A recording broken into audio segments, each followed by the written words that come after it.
Hi, and welcome to Experience Points by University XP. On Experience Points, we explore different ways we can learn from games. I'm your host, Dave Eng from Games-Based Learning by University XP. Find out more at universityxp.com. On today's episode, we'll learn from Sarah Le-Fevre. Sarah Le-Fevre is a games-based learning professional specializing in addressing complex organizational challenges and fostering ethical innovation. Using tools like Lego Serious Play, she creates immersive learning experiences. As of this recording, Sarah is writing a book on playful systems practice. Sarah is also the editor of Ludogogy magazine and co-host of the Ludogogy podcast. A devoted board games enthusiast, she's considering reinforcing her floors due to the growing weight of her game collection. Sarah, welcome to the show. Thank you very much for having me, Dave. It's a pleasure as always to talk to you. Likewise. Thank you, Sarah. I know that when I moved into my current home right now, I think my board games were like the bulk of the weight for the movers. It was like an undisputed amount of like 60 plus cardboard boxes. And they kept asking me, like, what were these? And I said board games. And they're like, that's a lot of board games. So I totally identify with needing to reinforce the floors. I haven't done so yet, but I might have to in the future. It's an unfortunate reality. The weight of the board games hasn't quite overtaken the weight of the books yet, but that's true. Oh yeah, books. It could come. That's true. I collect books as well, so not as many as board games, but I do understand that. But with that being said, Sarah, I wanted to talk a little bit more about your background because I know you. I've known you for a few years now, but not a lot of the listeners may have known you. So I'm going to start off with this question. So specifically in your origin story and games-based learning, can you share more about your journey into the world of games-based learning and what inspired you to specialize in addressing systemic, quote unquote, wicked problems within organizations? Well, there's kind of two prongs to that origin story because, of course, there's the games and then there's the learning as well. So as far as games go, I can't really remember a time when I didn't play games. Most of my most vivid memories of childhood are in terms of family, are of playing when we got together, playing board games, and particularly card games, and sort of very much sort of transgenerationally as well, because my grandparents were very, very keen card players, and I think that got passed on to my parents. And also outside of that kind of board game, that kind of organized play, if you like, I had as a child, I had a very, very sort of vivid imaginary life, I suppose. I mean, I can remember we had quite a large garden, and I can remember most of my time, my sort of unguided play, if you like, was I guess role playing would be the best way to put it. So I was definitely prepared sort of for when my later teens came along and I discovered Dungeons and Dragons. I was already sort of well primed for all of that. So games have always been a big part of my life, and play has always been extremely important to me. Right. So when I sort of moved into the world of work, and like a lot of us, I think, fell into learning as a sort of approach and as a career. When you find you enjoy topics and subjects, I think inevitably you often discover that a good way of sharing those with other people is teaching and learning. So that's kind of how I fell into that. But I started out my start in that journey because my very first job was kind of in computer support. So I kind of fell into computer training through that, which is kind of an extension of that. And as a topic, I think we probably can agree that teaching people how to use software in a university setting, teaching staff how to use software, is not the most exciting prospect, particularly for them. And so I found that one of the ways in which that could be made more fun, and I think it was quite selfish. I don't think I was necessarily trying to make it more fun for them. I think I was trying to make it more fun for me. Makes sense. But the two things seem to go hand in hand. So inevitably, I started including sort of playful activities and games to a certain extent. So, I mean, as an example, I would often, if I was teaching programming skills, I might combine that with a kind of narrative. So instead of just setting people a sorting, write a sort algorithm, Hmm. write a whatever, a bit of Hmm. code that does some sorting.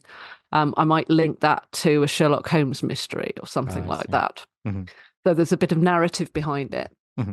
And as time went on, and I guess as well, kind of the environment in which I was operating was changing as well, because games-based learning was becoming a thing in its own right and becoming slightly more respectable.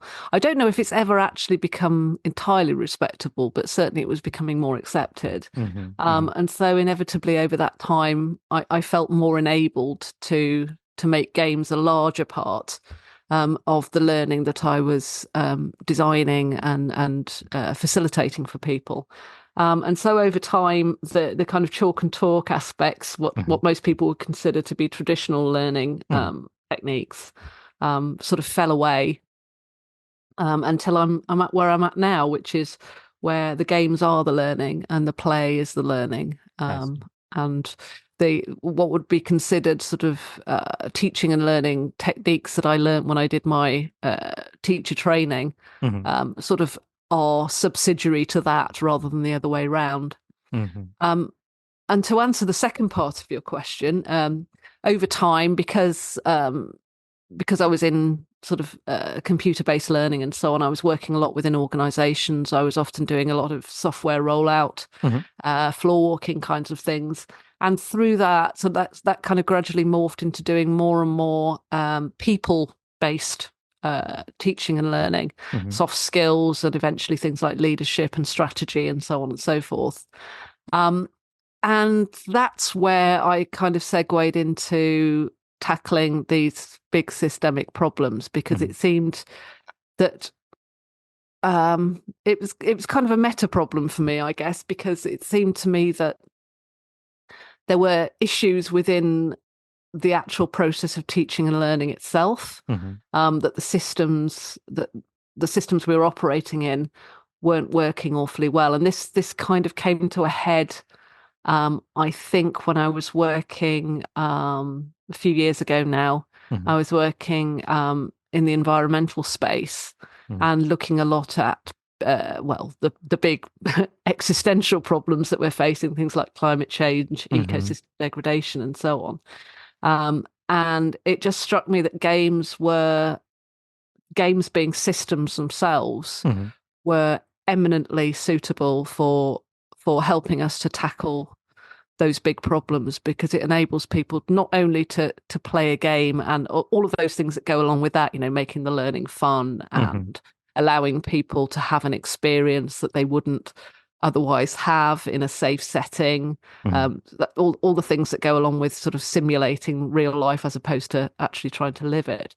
I But see. also the very structure of games Hmm. fosters that kind of systemic thinking, which is so needed when you're thinking about things like, how the climate is being compromised, Hmm. or how organizations work as well. Hmm. And I hope that answers your question. It does. Thank you, Sarah. I'm always fascinated when people share their origin stories, and there are so many similarities. Like you brought up before, I grew up playing games, a lot of board games, a lot of card games, many video games and console games as well. And then Mm, it kind of fell off the shelf for me for a while, and I went to just grew up and went to college, went to grad school, and then got into education, teaching and learning. And I guess similar to you, I was like, you know what, I like education, I like training, I like teaching generally as an activity, and just as it was something that was very professionally endearing to me. But I also had this like nagging feeling about it, like, is there some other purpose for games other than entertainment and yeah. commercialization? And it leads to, a lot of the same things you talked about before. You said you worked in higher education in the university system before? Yeah. Yeah, Yeah. yeah. So same thing for me. Like I was working in the administration. I started using games to do staff training. So not necessarily for faculty members or administrators, but for mostly undergraduate students in general. And that Hmm. kind of morphed into like using games for teaching and learning. And like I agree with what you said about how games are a lot of like games that are simulations are also representations of a larger system overall. And if you can Mm, understand the game system, that game system is a representation of, like an analogy for climate change or weather systems or changes in like a geopolitical system or climate or anything else. So feel like games are such an applicable use for teaching learning. I really wish more people used them. Yeah. Absolutely. Yeah. It's one of my big hobby horses. Is I get very, very upset, particularly when it's other people who work in teaching or learning, and particularly in games-based learning, Yeah. when they kind of reduce the idea of using games in learning to the idea of sugaring the pill, Yeah. which to me has two major problems. Mhm. The first one being is that games they're more than that. Right. They're a pedagogy in their own right, Mhm. and to just use them to sugar the pill is just really selling them short. But secondly, Mhm. and I think the thing that upsets me even more about that is the fundamental implication there that learning is not something people want to do, that it Mhm. needs to be sugared. Yeah. And in actual fact, I tend to look at things the other way round. And I Uh-huh. think that um, learning is intrinsically fun. And the reason that good games are fun is because you're learning while you're playing them. So Right. all of the games that have stood the test of time, things like chess, Mhm. backgammon, and so on and so forth, Mhm. the reason they are good games is because they give you almost infinite opportunities to learn and improve and get better at something. Yeah, Um, definitely. so to sort of to to say that games-based learning is all about making learning fun sort of damns both games and learning, I think, and makes me quite angry. Right. Yeah, I feel like it's thinking with a very limited mindset. And that Yeah. that actually brings me into the second question, because you talked a little bit about your work before, but I'd like to dive into it with your diversity in projects. So I know your work spans lots and various different projects, from a keepsake game for organizational wellness to a fungi themed organizational culture game. So my question for you, Sarah, is how do you approach the diversity of these projects, and what challenges and opportunities arise when working on such, distinct themes? How do you approach this work? So um, getting diversity in my work is the least of my problems. Hmm. Keeping diversity out of my work would be something that I would like to be able to do. One of the things that is both very useful, but also a big blocker in my professional life is the fact that I have ADHD. So Mm. attracting diversity is not an issue. Any new thing that comes along, I will automatically kind of absorb it into whatever I'm currently doing, and quite often it will subsume things that I should be doing Right. and take over. Mhm. Um, so. I think the challenge in that is to actually get focused enough to get anything finished. Mhm. Um, it helps a lot if I actually am working to a brief, but quite often because of the ADHD and the kind of absorbing everything that comes along. Quite often, I'm working a lot on um, speculative projects. So the Mhm. two that you mention are actually speculative projects. Mhm. Um, and what usually gets those done Mhm. is when I find somebody who is similarly interested in Mhm. those, who is willing to be my client. And then it starts to get a little bit more, there starts to be a bit more of a brief to it. Mhm. Um, but I'm rambling a bit, which kind of illustrates my point, I guess, to a certain extent. Yeah. Um, but uh, Yes, it is challenging, Mhm. the diversity, because the diversity tends to come from the way that I look at the world, Right. rather than any kind of organization. It's all a bit chaotic, I guess. Right. Yeah. And the way I approach it is I have to be very disciplined about it. Mhm. I remember about 2 or 3 years ago, somebody approached me because they were um, I think, from what I could gather, having similar problems themselves, that they Mhm. they got a lot of projects on the go, and they were maybe feeling a little bit overwhelmed by Mhm. everything they had underway. And they actually approached me and said, "Oh, we'd like you to come along and kind of help us to administrate all of this, because Mhm. you are the most organized person we know." And I'm Mhm. going, "You are really joking?"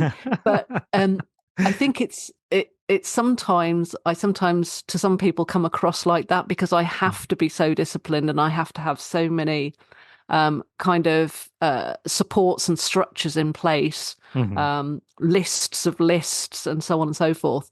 So to Hmm. some people who don't maybe know me so well, that comes across as being excessively organized, Hmm.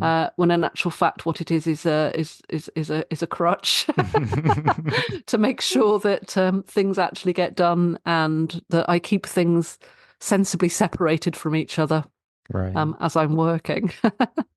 So I don't know if it's an apt analogy, Sarah. So tell me if this is incorrect. But have you ever heard of an analogy about like the duck, like slowly gliding across the pond, and people look at the duck and they're like, "Wow, that duck is so graceful." But underneath the water, the duck is Yes. furiously pumping its legs to get where it's going. Do you feel like that's an apt Absolutely. analogy? Yeah, yes. And it's very apt at the moment. I don't know if you've heard there's a lot of flooding going on in the UK at the moment. It's all subsiding a bit now, but we Oh, I didn't hear actually about that. the Thames is at the bottom of my road, Oh, I about see. 100 yards away, the Thames. Hmm. And it came a good deal closer than that this week. Oh, I see. So yeah, the swans, which are normally 100 yards away, were kind of like 50 yards away, and it was all getting a bit scary. But Yeah, we have some related flooding in the New York City area, New Jersey area by me as well, as of this recording. So I empathize with you. I yeah, know I I've had seen I the had to empty Thames. my cellar at the weekend, Oh, I see. Yeah, you don't with want that some to get flooded. alacrity. Yeah, you don't want the Thames is beautiful. You want it to be close, but not too close. Yes, Yeah, yes, exactly. indeed. All right. So I want to talk about play and impactful learning. So for Yeah, this, I'd like to know about that book you're working on. So currently you're working on that book outlining a playful systems practice approach to impactful learning. yeah. So could you provide a sneak peek into the key principles or concepts that you're exploring in the book and hopefully the title that you're working on too? So it was, I would say that the sort of genesis of the ideas behind that book and the book itself, which again is another thing that is dragging itself on a bit, um, because new ideas keep coming along and I keep incorporating them. I need to know when to stop.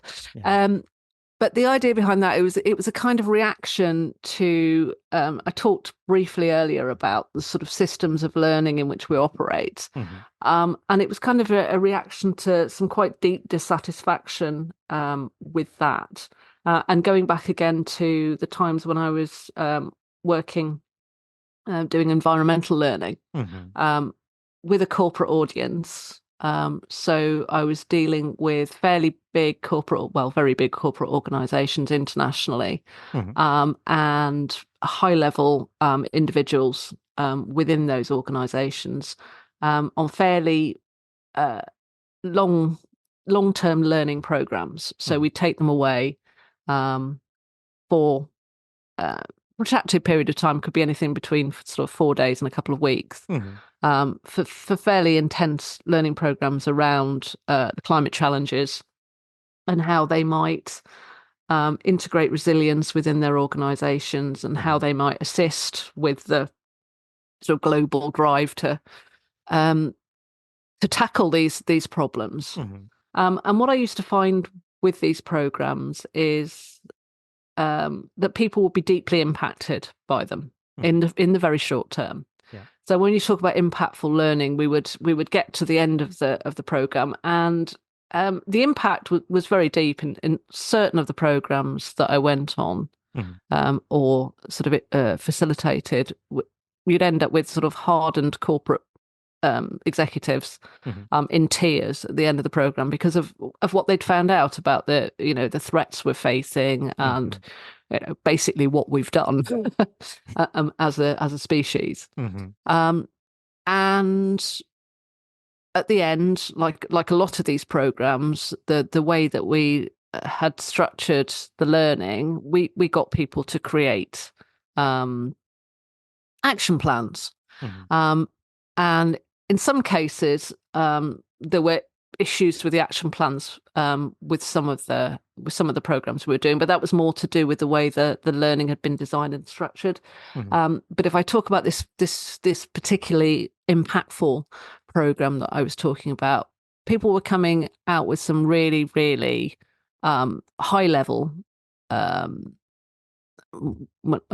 When I say high level, I mean sort of quite impactful. What could be quite impactful and fundamental kind of action plans that they were going to take back into their workplace, which was great. So in terms of the kind of initial evaluation of the learning, it had a great deal of impact on people. It really affected them, both in terms of knowledge and in the affective domain. And they went away with something really concrete that they were going to do. The problem was that when we contacted them 6 months later to see what progress had been made, no progress had been made. And basically the learning died on contact with business as usual. So although people were really deeply affected and were really motivated to do something, when they got back into the workplace, they literally found they couldn't do it. And there were various reasons. They would go back in, there wouldn't be time. So they wouldn't have time to practice the new skills or implement the action plans that they'd decided they wanted to implement. Other problems would be they had no support from their line management. Although they were quite high level people, they weren't, necessarily C-suite. And so they would find that they didn't have support for putting these things into place. So they literally couldn't do them because they didn't have the agency to do them. They would just get so tied up with all of the things that they had to do that things just didn't happen. So, and these weren't, in terms of what the organisation had invested in these people to send them on these programmes, and what they were paying us to deliver these programmes and so on. This was a significant investment over a long period of time, and it wasn't delivering. It wasn't delivering anything that you would want to see. That either our organisation, or the target organisation, the people we were training wouldn't want to see either. So I got to thinking about this, and what the conclusion that I came to was that when you're dealing with corporate learning or any learning really, you're dealing with a very small subset of people and activities within an organisation. So you have this specialised set of activities and materials, which are known as, courses or learning materials or whatever. And you're targeting a very small number of people, the learners. But if you actually look at the system that you're trying to influence, the system is much bigger than that. So there with traditional learning design, where you go, okay, we've got some corporate aims that we want to meet. So what we're going to do is we're going to design this learning, and we're going to design some learning objectives, and to support those learning objectives, we're going to have outcomes. Learning outcomes and so on and so forth. So the OOO design of learning, which is what we were using at the time. What is can you go through the OOO? So it's outcomes, objectives. Oh God, I can't even remember now. I've rejected it so fully. What is it? Outcomes, objectives, and outputs. So the outputs would be, the actual learning material that you create, the quizzes and the classes and the activities and so on. So the problem, I kind of looked at this and thought about it quite deeply, and I thought, well, there's two big problems with this. One is there is a very, very big assumption implicit in this, and that is that individual learning outcomes will necessarily aggregate to these objectives, these big, larger objectives. So, and it clearly wasn't happening. So we're sort of going, well, if we send these people that we've selected, these learners that we've selected on this. So to give a really simple example, let's say you're sending some potential leaders on a leadership program, and you have a leadership framework, which is your objective. And the idea is that you will teach these people this leadership framework, and then they'll go back into the workplace, and having sort of absorbed somehow this leadership framework, they will become the kind of leaders that you want. But what as I say, what the very big assumption in there is that by these individuals achieving these outcomes, so that they can tick off the fact that they have this knowledge, which maybe you've tested through a quiz or whatever. What is leadership objective number 3.8 or whatever, and they can tell you the characteristics of that. But we're assuming that learning is necessarily going to aggregate into widespread change within the organization. But of course, that won't necessarily happen, because one of the things that leadership requires is the consent of the led. But those people haven't been your learners. So will those who are led, will they consent? Will they acquiesce to being led in that way? You don't know. So that's just a really, really trivial example. But the general idea behind that, and the largest idea, I guess, behind the book I'm writing is that we've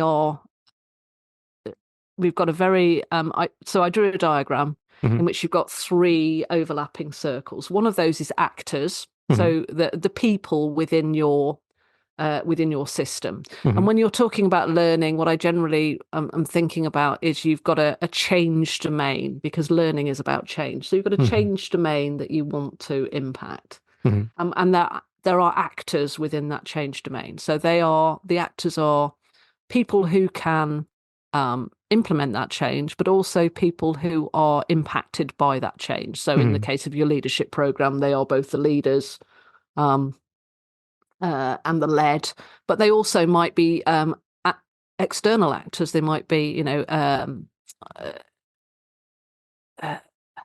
clients, customers, etc., etc. All of those they're impacted by the change that you're trying to bring about. The second circle is activities. So they are things that happen within the organization. So they're the kinds of work that goes on, and other kinds of activities as well. And the third one is environment. So this is so in the environment and activities, there might be some overlap between those, but generally speaking, the environment are things. So the activities are things that happen within the organization or within the system, and the environment is things that which are. So they might be things like your computer system, or the layout of your offices, but they also might be more intangible things like the organizational culture. So all of those things overlap each other, and they make up the system that you're trying to impact.